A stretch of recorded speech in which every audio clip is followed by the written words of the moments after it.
And on the point of performance, so this, I pulled this up because this is now 4 years into this lab. This was the first time after 4 years that I had to call IBS and say something's terribly wrong.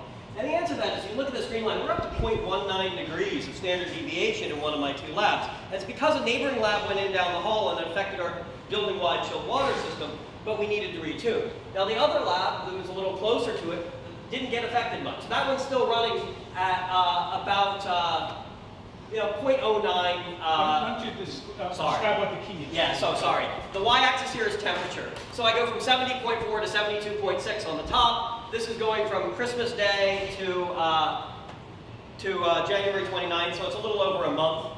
So for that month, in the first lab, the red curve is showing a standard deviation of 0.091 degrees. You can see that people come in. There are occasional things where someone turns something on, they're running the water, they're leaving the door open while they're bringing stuff in and out. And it causes some deviation from 71.8 almost up to 72, and then they shut it and things get better. But that lab's running well under 0.1 degree. The other one, I mean, the reason I was calling them, so this is what a disaster looks like. This is 0.2 degrees. Then suddenly this lab that had been doing really well is about 0.2 degrees, and that's just way uncharacteristic. When things are running well, it looks much, much better. So now we're sitting at about 0.05 degrees across the largest outlier, which is actually next to a piece of, it's the 5th position on my table that I monitor. It's right next to a piece of heat producing equipment with the cameras up to 0.10 degrees.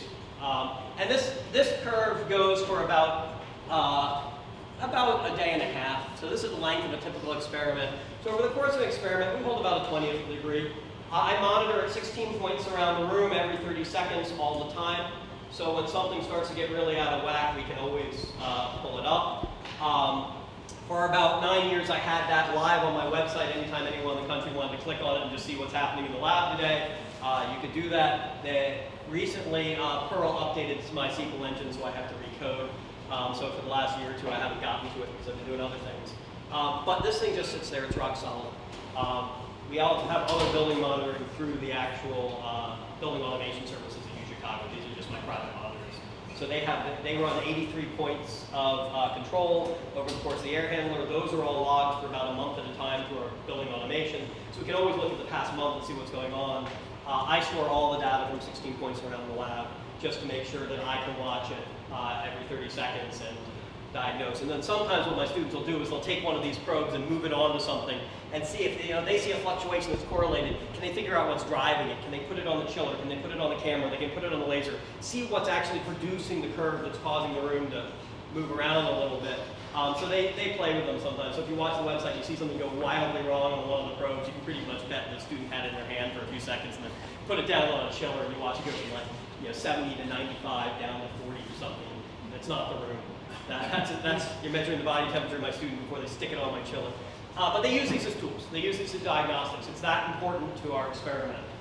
So that's why we run these types of things. So yeah, I thought it would be useful to show you, what happens when it goes wrong, what normal performance is, and then also, when we're really doing a run and we want to be careful, it's about 0.05. If you look carefully, you'll actually see the digital noise in my A to D that is my temperature probe. It's a Sensotronics server temperature probe. So, we're down at that basically level that I can measure with the noise of these particular thermistors. They're cheap thermistors, and it's a cheap temperature solution. But the room performance.